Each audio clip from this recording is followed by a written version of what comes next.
네, 오늘 말씀은 예레미야 20장 7절부터 18절에 있는 말씀입니다. 흔들리는 인생 속에서 라는 제목으로 예레미야 프로젝트 6번째 시간을 시작하도록 하겠습니다. 오늘 말씀은 예레미야 20장 7절부터 18절이고요. 이 부분은 예레미야의 고백의 마지막 단락에 해당하는 부분입니다. 먼저 7절부터 9절 그리고 10절부터 13절에 있는 내용을 먼저 읽으면서 오늘 말씀을 시작해 볼까 합니다. 우리 7절에 있는 말씀을 같이 한번 읽어보겠습니다. 여호와여, 주께서 나를 권유하심으로 내가 그 권유를 받아싸우며 주께서 나보다 강하사 이기셨으므로 내가 조롱거리가 되니 사람마다 종일토록 나를 조롱하나이다. 7절에 있는 이 부분을 읽어보니까 예레미야의 두 가지 의식을 우리가 느낄 수가 있습니다. 첫 번째는 어떤 마음 감정이냐면 자신을 감정적으로 흥분시키시고 또 이 일에 끌어들이게 하신 하나님의 강한 그런 감정, 나를 이 일로 끌게 하신 하나님의 강한 감정을 느낄 수 있는 부분이 있고요. 또 다른 한편으로는 자신을 어떻게 보면 막무가내로 하나님의 강권적인 능력에 의해서 끌어들였던 하나님의 무제한적인 힘을 느끼는 그런 두 가지 감정을 우리가 엿볼 수가 있죠. 다시 쉽게 얘기하면 자발적으로 응답하려는 예레미야의 마음, 그리고 하나님의 압도하시는 힘, 그것에 의해서 어쩔 수 없이, 그러니까 비자발적으로 이 일에 끌어들여졌다라는 그런 두 가지 감정을 지금 7절을 통해서 우리가 조금 읽을 수가 있습니다. 그러니까 예레미야는 하나님이 자신의 입에 넣어준 이 말씀, 선포의 말씀, 그게 뭘까요? 그렇죠. 이 파멸과 멸망의 말이었는데 이 말씀을 한편으로는 성실하게 또 한편으로는 억지로 지금 이렇게 말씀을 전하고 있는 상황을 이야기하고 있는 것이죠. 8절 전반절에 보면 이런 말이 있죠. 내가 말할 때마다 외치며 파멸과 멸망을 선포함으로. 이 파멸과 멸망이란 말을 선포했을 때 사람들은 어떤 반응을 보였을까요? 하나님의 이름으로 예언하는 예레미야, 그 예레미야의 선포에 분명히 분노했겠죠. 분노하는 상황과 동시에 우리가 이 상황을 좀 알고 있지만 다른 한편으로는 이 선포에도 불구하고 현실적으로는 아무 일도 일어나지 않았기 때문에 이 말을 선포한 예레미야를 비웃고 조롱하는 상황이 연출되고 있었을 것입니다. 20장 8절 후반절에 보면 이런 말이 있습니다. 여호와의 말씀으로 말미암아 내가 종일토록 치욕과 모욕거리가 됨이니이다. 그래서 예레미야는요, 마침내 백성에게 전하는 이 일을 때려치우고 싶은 마음이 들었습니다. 9절에 있는 내용을 같이 읽어보겠습니다. 내가 다시는 여호와를 선포하지 아니하며 그의 이름으로 말하지 아니하리라.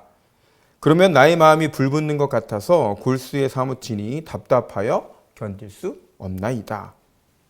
예레미야는 하나님에 대한 이 불신, 하나님이 선포하라고 하신 내용을 선포했음에도 불구하고 현실적으로 아무것도 일어나지 않는 이 상황을 하나님에 대한 원망으로 돌리게 되고 요즘 말로 치면 일종의 파업을 일으키는 거죠. 나는 더 이상 예언을 하지 않겠습니다 라고 하나님께 선언하는 장면을 우리가 읽었습니다. 그런데 예레미야는 안타깝게도 야훼 하나님을 이길 수는 없었어요. 왜냐하면 예레미야의 그 마음 한구석에는 하나님의 말씀이 불처럼 역사하고 있었기 때문입니다. 예레미야는 자신의 소명을 포기하려는 그 순간 속이 타들어가는 듯한 고통을 경험하고 있습니다. 하나님의 말씀이 살아 움직여서 예레미야의 가슴에 깊이 파고들게 된 것이죠. 그리고 그것으로 인해서 자신에게 주어진 하나님의 말씀을 선포할 수밖에 없는 그 짓누르는 감정을 지금 표현하고 있는 것입니다.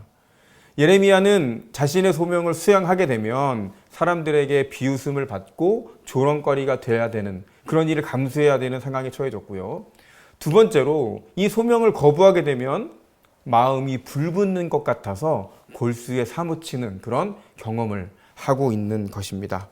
이어지는 단락인 10절부터 13절에서는 예레미야가 백성을 향해서 선포했었던 그런 멸망의 내용이었죠. 이것이 예언자인 예레미야 자신에게 적용되는 상황들을 이야기합니다. 예레미야는 20장 3절에서 이미 바스후를 마골 미사빕이라고 부른 적이 있습니다. 이 마골 미사빕은 사방의 테러, 사방의 두려움이라는 뜻인데요. 백성들은 이 예레미야가 밧수엘에게 붙여주었던 마골 미사빕이란 표현을 가지고 오히려 예레미야를 조롱하게 됩니다. 우리 10절에 있는 내용을 같이 한번 읽어보겠습니다. 나는 무리의 비방과 사방이 두려움을 들었나이다. 그들이 이르기를 고소하라 우리도 고소하리라 하오며 내 친한 벗도 다 내가 실족하기를 기다리며 그가 혹시 유혹을 받게 되면 우리가 그를 이기어 우리 원수를 갚자 하나이다. 마골 미사빕이란 표현, 이 표현은 사실 예레미야가 자주 사용한 표현이라고 합니다. 그렇기 때문에 마골 미사빕이 오히려 지금 예레미야의 어떤 별칭처럼 되어버렸죠. 예레미야를 적대시하는 자들, 그 사람들은 그가 전한 하나님의 말씀, 예레미야가 전한 하나님의 말씀을 거부하고 예레미야를 조롱했습니다. 그리고 한 발 더 나아가서 예레미야를 제거하려는 행동까지 나아가게 되죠. 이때 예레미야가 사방이 두려움으로 가득 찬 상황, 절대절명의 이 상황 속에서 눈을 들고 하나님을 바라보게 됩니다. 바로 이 순간 되는 일이 없고 오히려 내가 죽을 운명에 처해지고 그 상황에 처해지게 되자 예레미야에게 남아있었던 것은 단 하나, 자신의 신앙밖에 없었습니다. 그는 하나님에 대한 신뢰를 고백하기에 이르죠. 우리 11절에 있는 내용을 읽어보겠습니다. 그리하오나 여호와는 두려운 용사 같으시며 나와 함께 하심으로 나를 박해하는 자들이 넘어지고 이기지 못할 것이오며 그들은 지혜롭게 행하지 못함으로 큰 치욕을 당하오리니 그 치욕은 길이 잊지 못할 것이니이다. 11절의 이 신뢰의 고백을 통해서요, 예레미야는 하나님께로 한번 다시 방향을 틀게 되죠. 예레미야는 자신과 함께 하시는 하나님, 이 하나님을 이 절체절명의 순간에 기억해야 되게 됩니다. 그런 그의 고백은 그를 확신하게 만듭니다. 그리고 하나님께 간구하도록 이끕니다. 12절에 있는 내용을 같이 읽어보겠습니다. 의인을 시험하사 그 패부와 심장을 보시는 만군의 여호와여, 나의 사정을 주께 아뢰었사온즉 주께서 그들에게 보복하심을 나에게 보게 하옵소서. 예레미야는 자신의 손으로 적대자들을 보복하지는 않습니다. 하나님이 하실 때까지 기다려야 한다라는 사실을 누구보다 잘 알고 있었습니다. 13절도 같이 읽어볼까요? 여호와께 노래하라. 너희는 여호와를 찬양하라. 가난한 자의 생명을 행악자의 손에서 구원하셨습니다. 이 부분이 우리에게 시사하는 바가 참 큽니다. 예레미야는 이 찬양을 통해서 하나님의 응답, 그리고 이 일에 대한 하나님의 개입, 그리고 자신의 무죄를 확신하게 되는 그런 찬양을 하고 있는 것이죠. 심각한 절체절명의 절망감 속에서 갑자기 하나님의 도움을 청하는 것, 또 하나님의 도우심을 기대하고 확신하고 기뻐 찬양하는 이런 기도로의 급변하는 모습. 사실 우리가 이런 부분을 그동안 시편이라던가요, 여러 장면에서 본 적이 있습니다. 마주했었죠. 실제로 예레미야에게 변한 건 없었습니다. 그 상황이 아무것도 바뀐 건 없었습니다. 하지만 예레미야는 이렇게 기도가 바뀌었죠. 예레미야의 기도가 이렇게 극적으로 바뀌게 된 이유, 그것이 바로 무엇이었을까요? 그것은 예레미야가 그동안 쌓아왔던 실질적인 기도의 응답들, 그 응답들에 대한 경험이 생각났고 그것이 기도에 대한 확신으로 바뀌었던 것입니다. 예레미야의 중심이 하나님을 향하게 되니까 예레미야가 현실을 바라보고 자신을 죽이려고 하는 적들에 대해서 두려워 떨고 또 하나님께 파업을 하고 하나님을 원망하는 그 자리에 머물고 그곳으로 인생을 향한 것이 아니라 예레미야의 중심이 하나님을 향하게 되니까 그동안 그가 겪었던 기도의 응답들이 생각나게 되고 떠올라서 이제는 문제를 바라보던 그의 눈이 이제는 앞으로 해결될 미래를 향하게 했던 것입니다. 그렇게 되니까 문제로만 여겨졌던 상황들이 완전히 바뀌어서 보이기 시작하고 그의 입속에서는 바로 하나님을 찬양하고 하나님의 주권적인 개입을 기대한다라는 그런 찬양으로 바뀌게 되었다는 것을 우리가 이 부분을 통해서 꼭 한번 짚고 넘어가서 정말 우리의 삶에서도 예레미야처럼 문제를 만나고 우리 인생의 고뇌가 깊어질 때에 그런 고뇌되는 상황, 문제되는 상황에 직시하게 될 때에 그런 문제에만 서 있는 것이 아니라 그런 문제로 인해서 그런 문제가 우리를 잡아먹도록 가만히 두고 볼 것만이 아니라 우리의 눈을 들어서 우리의 인생을 틀어서 하나님을 바라보아야 한다. 하나님께 향해야 한다라는 것을 이 시간 예레미야를 통해서 다시 한번 깨닫게 됩니다. 그런데 예레미야 20장 13절에서 표현된 확신 있는 이 예레미야의 기도, 이 기도가 끝나자마자 좀 웃긴 일이 벌어집니다. 이어서 나타나는 14절부터 18절은 13절까지 읽었던 우리를 완전 당혹스럽게 만드는 내용들이 등장을 하죠. 이 단락에서 예레미야는요, 자신을 저주하게 됩니다. 이 예레미야가 갑자기 하나님을 찬양하다가 자신을 저주하게 되는 이유가 뭐냐면, 예레미야가 지금 겪고 있는 삶이 너무 복잡하고 문제투성이었기 때문에 아마도 그가 심리적으로 매우 불안정한 상황에 놓이게 되고, 그로 인해서 기도가 좀 왔다 갔다 한다라는 것을 우리가 조금 이해할 필요가 있습니다. 그런 상황들을 지금 13절에서 14절로 넘어가면서 예레미야의 흔들리는 인생, 흔들리는 심리적인 상황을 우리가 조금 엿볼 수가 있는 거죠. 예레미야는 갑자기 자신의 생일을 저주하게 됩니다. 기도가 바뀝니다. 같이 한번 읽어보겠습니다. 14절입니다. 내 생일이 저주를 받았다면, 나의 어머니가 나를 낳던 날이 복이 없었다면. 예레미야는 자신의 출생을 저주하게 되죠. 그리고 자기 인생, 또 자신의 사역 전체를 처음부터 아주 근본적으로 잘못돼 먹은 것이다 라고 하나님 앞에 문제 삼게 됩니다. 그리고 15절에서는 사내 아이죠. 사내 아이의 출생 소식을 전한 자,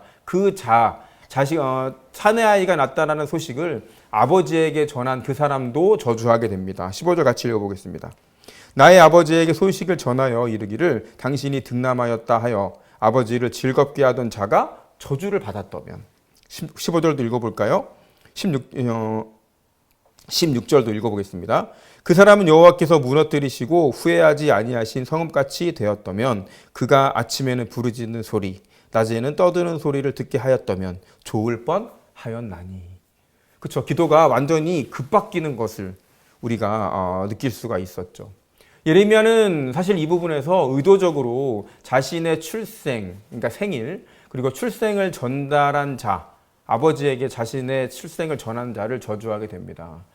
이것은 직접적으로 하나님을 저주하거나 혹은 부모님을 저주하게 되는 것을 피하는 사실 그런 기도였어요. 하나님을 저주하는 것, 그리고 부모를 저주하는 것은 사실 이스라엘에서는 중대한 범죄였기 때문에 그렇습니다. 예레미야는 신앙의 경계를 지킬 수 있는 인물이었어요. 그런 모습을 우리에게 보여줍니다. 욥도 마찬가지죠. 욥의 아내가 그렇게 말합니다. 차라리 하나님을 저주해라 라는 말을 하죠. 하지만 욥은 끝까지 하나님을 저주하진 않습니다. 아무리 힘들고 어려운 상황이 와도 우리 예레미야, 그 욥은 신앙의 경계를 지키는 모습을 또 우리가 확인할 수 있죠. 예레미야 그리고 욥 둘 다 하나님을 저주하진 않았습니다. 자식을 낳아준 아버지도 어머니도 저주하지 않았죠. 자신의 생일을 저주할 뿐이고 자신의 최악의 순간에도 마지막 선을 넘지 않았던 예레미야의 모습을 우리가 볼 수 있습니다. 예레미야는 17절에서 차라리 어머니의 뱃속에 죽었더라면, 그리고 18절에서 세상에 나와서 고통과 슬픔을 겪지 않아도 될, 그렇게 될 것인데 라고 하면서 깊은 한식으로 이 부분을 끝을 내게 됩니다. 17절부터 18절에 있는 내용을 같이 읽어볼까요? 이는 그가 나를 태에서 죽이지 아니하셨으며 나의 어머니를 내 무덤이 되지 않게 하셨으며 그의 배가 부른 채로 항상 잊지 않게 하신 까닭이로다. 어찌하여 내가 태에서 나와서 고생과 슬픔을 보며 나의 날을 부끄러움으로 보내는고 하니라. 생각해보면 예레미야와 같이 이렇게 경건한 사람도 내적으로는 기분이 오르락내리락 할 수 있다는 것을 우리가 한편으로 볼 수 있는 거죠. 일종의 조울증 같은 겁니다. 겉으로 보기에는 정말 강인하고 정말 하나님의 말씀에 정말 기준을 잘 지켜서 정말 신앙생활을 잘할 것 같은 사람들도 분명히 그 안에는 고민이 있고 번뇌가 있고 또 하나님을 원망하는 마음도 있다라는 것을 우리가 예레미야의 이 나약한 모습을 보면서 이렇게 조금씩 느끼게 됩니다. 예레미야는 마지막 기도에서 자신의 소명 그리고 현재 자신의 삶을 비교하면서 마구 흔들리고 있는 거죠. 예레미야는 지금 자신이 감당하기 벅찬 소명의 길을 제대로 가고 있는 건지, 자신에 대해서 자신이 없습니다. 그리고 이 길이 맞는지, 이 방향이 맞는지에 대해서 자신이 없고, 그래서 하나님을 원망하고, 차마 하나님을 원망할 수 없어서 자신을 원망하면서 또 자신의 생일을 저주하면서도 그럼에도 불구하고 자신의 사명을 끝까지 지켜내려고 하는 것이죠. 예레미야가 얼마나 내적으로 힘들었었고 그렇게 흔들리는 상황 속에서 또 이러지도 저러지도 못한 상황, 그런 고난의 상황에 있었는지를 우리가 조금 유추해 볼 수가 있습니다. 오늘은 짧게 20장 7절부터 18절에 있는 내용을 가지고 예레미야의 마지막 고백, 마지막 기도의 단락을 같이 살펴봤는데, 이 짧은 이야기를 통해서 우리는 세 가지를 같이 꼭 기억했으면 좋겠습니다. 첫 번째, 이 말씀을 통해서 여러분과 나누고 싶은 메시지는요, 하나님을 가장 두려워하는 신앙을 가져라 라는 것입니다. 예레미야는 자신이 원하는 대로만 할 수 없었습니다. 자신이 해야만 하는 것, 때로는 자신이 원하지 않는 것도 말해야 됐죠. 그는 예언 사역을 중지할 수도 없었습니다. 또 자신이 받은 메시지를 어떤 방식으로든 바꿀 수도 없는 상황에 처해져 있었습니다. 그가 선포한 메시지는 그가 선택한 것은 아니었죠. 하나님께서 그에게 주신 명령이었습니다. 여러분, 우리가 예레미야에게서 보듯이 말이죠. 하나님의 사람들은 세상의 그 누구보다 하나님을 두려워하는 자들이라는 걸 기억할 필요가 있습니다. 고린도전서 9장 16절에는 이런 말이 있습니다. 내가 복음을 전할지라도 자랑할 것이 없음은 내가 부득불할 일임이라. 만일 복음을 전하지 아니하면 내게 화가 있을 것이로다. 하나님을 두려워하기 때문에 또는 어찌할 수가 없어서 하나님의 사람 예레미야는 하나님 앞에서 처절하게 몸부림칩니다. 사방의 적들로 둘러싸인 상황, 이 상황보다 마음이 불붙는 것 같아서 하나님이 주신 사명이 더 뜨거웠기 때문에 예레미야는 사명을 내려놓으면 이 문제가 해결될 것임에도 불구하고 오히려 차라리 자기 인생을 저주하고 자기 생일을 저주하고 그러면서 끝까지 하나님의 사명을 놓지 못하는 모습을 우리에게 보여주고 있습니다. 사랑하는 성도 여러분, 여러분에게는 어떤 사명이 있으십니까? 어떤 사명이 있다고 생각을 하세요? 그 사명을 늘 기쁜 마음으로 실천하고 계신지도 여쭙고 싶습니다. 여러 가지 상황들 때문에 저 역시도 사명을 감당하기 힘들 때가 많습니다. 힘들 때가 많은 게 아니라 때로는 정말 이 사명을 내려놓고 싶다. 이 목회라는 것, 이 하나님의 말씀을 전한다라는 것, 이거에서 벗어나고 싶다라는 그런 갈망, 그런 욕구, 그런 불만 같은 것들이 수시로 일어나죠. 여러 가지 상황들 때문에 저 역시 정말로 사명을 내려놓고 싶을 때가 있다, 이런 말입니다. 하지만 잠시 쉴 수는 있어요. 잠시 쉼표를 찍고 다시 돌아가는 한이 있더라도 우리가 사명을 포기할 수 없는 이유가 무엇입니까? 그것은 저나 여러분이나 그 누구보다 하나님을 가장 사랑하면서도 그리고 또 하나님을 가장 두려워하기 때문 아니겠습니까? 여러분, 하나님의 사명을 실천하고 이루어내기 위해서 하나님을 가장 사랑하지만 또 하나님을 가장 두려워하는 그런 신앙을 지켜내시기를 주님의 이름으로 축원합니다. 힘들지만 사명을 잘 붙들고 또 실천하려고 노력할 때 정말로 하나님께서 놀랍도록 큰 힘을 저와 여러분의 삶 속에서도 분명히 나타낼 것입니다. 아무리 힘든 시기가 오더라도 또 아무리 어려운 순간이 와서 잠시 지칠 수는 있고 힘든 순간 때문에 울 수도 있고 좌절할 수도 있지만 우리에게 맡겨진 사명을 잊지 않고 그래서 끝까지 완수하기 위해서 우리가 하나님께 기도하는 자들이 되어야 되겠습니다. 하나님 앞에 내어놓으면 되는 일입니다. 하나님께 말씀드리면 되는 일입니다.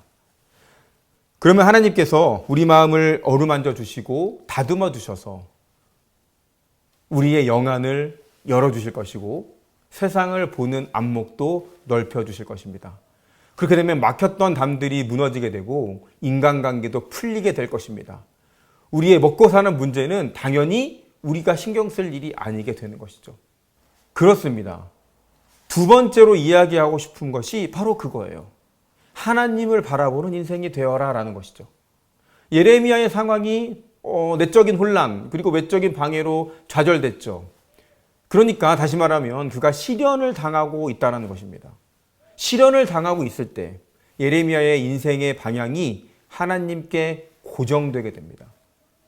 인생의 문제를 바라보던 그의 모습이 하나님께로 틀어지게 되자 하나님에 대한 신앙이 새로워졌습니다. 그리고 고요한 내적인 평화가 찾아오기 시작하죠. 그것이 바로 13절에 있는 내용 아니었습니까?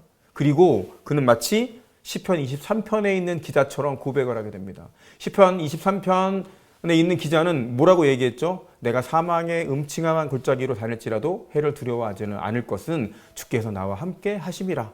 주의 지팡이와 막대기가 나를 안위하시나이다. 상황이 아무리 절망적이라 할지라도 인생의 중심이 하나님을 향하고 있다면 그 인생에는 언제든지 찬양이 흘러나올 수 있습니다.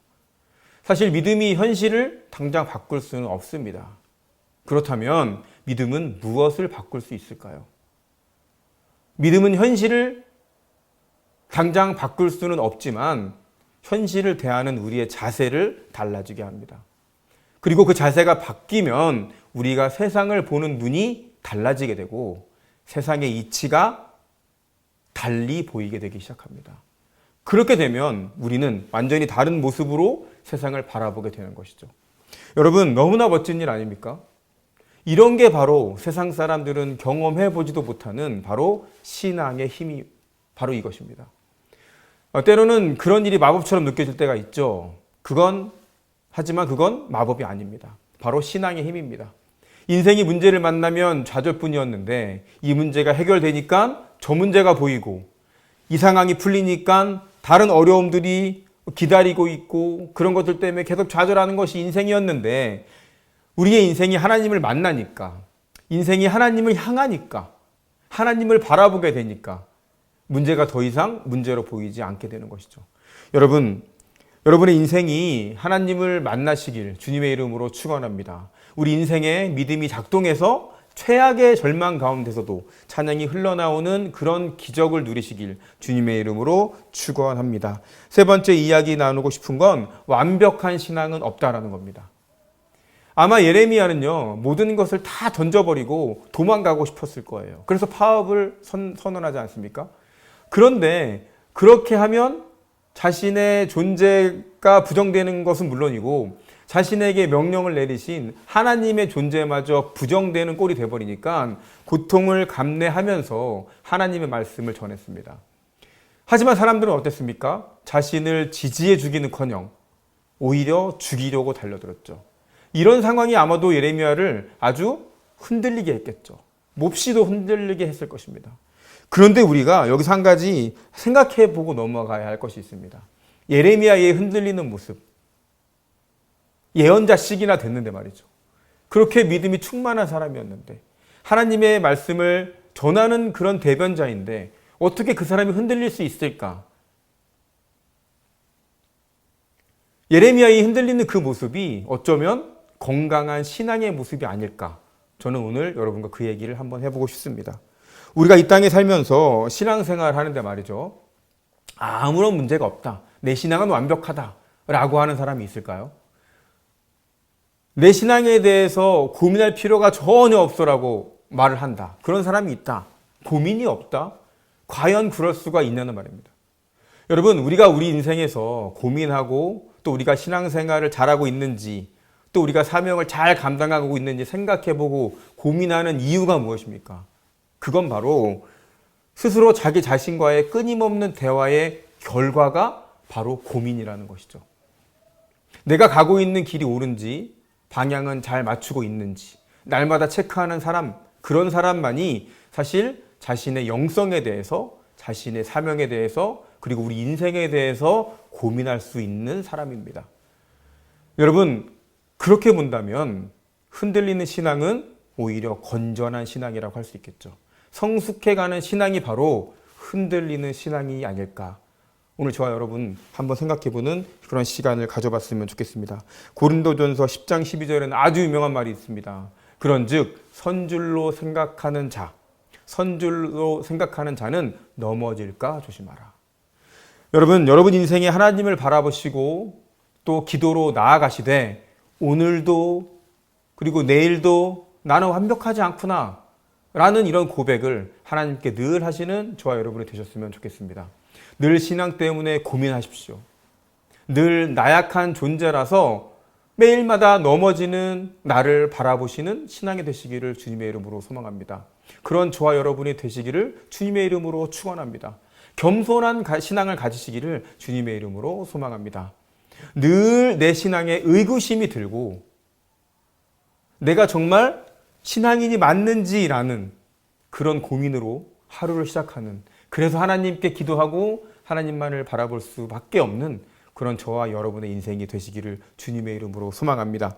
늘 흔들리고 내 인생이 한심하고 또 철없어 보이고 또 하나님께 그래서 절규하고 매일 하나님께 묻고 그리고 그 길을 가는 저, 그리고 여러분의 인생이 될 때에 역설적이게도 우리 인생에 답이 있고 답이 보이기 시작한다라는 것을 우리가 이 시간 깨닫게 됩니다. 지난주에도 제가 말씀드렸잖아요. 우리 인생에 잘났다고 내 마음대로 할 것이 아니라 철저하게 하나님께 의존하는 의존자가 돼야 된다. 우리 인생이 하나님을 만나야 된다라는 것이 바로 지난해 제가 했던 설교입니다. 여러분, 의존자적인 하나님께 철저히 의존하는 저와 여러분의 신앙이 되시기를 주님의 이름으로 소망합니다. 여러분, 인생 살 때에 정말 절대적인 가치를 하나님께 두고 정말 늘 나의 신앙에 의심을 갖고 하나님만이 유일한 주권자이시라는 것을 인정하면서 정말 그렇게 하나님 앞에 나아가는 저와 여러분의 인생이 되었으면 좋겠습니다. 교회 안에서도 마찬가지고 때로는 교회끼리도 그렇고 때로는 어떤 목사님들을 만나면 늘 그렇게 자신의 사역에, 자신의 교회에, 자신의 신앙에 자신 있는 분들이 계세요.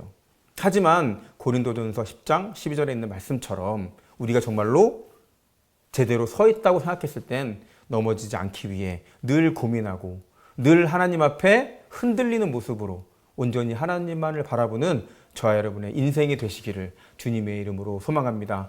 우리 일주일 동안 세상 살아가면서 늘 우리의 신앙을 점검하고 또 흔들리는 인생 속에서 하나님만 바라보는 저와 여러분의 인생이 되시기를 주님의 이름으로 소망합니다. 기도하겠습니다.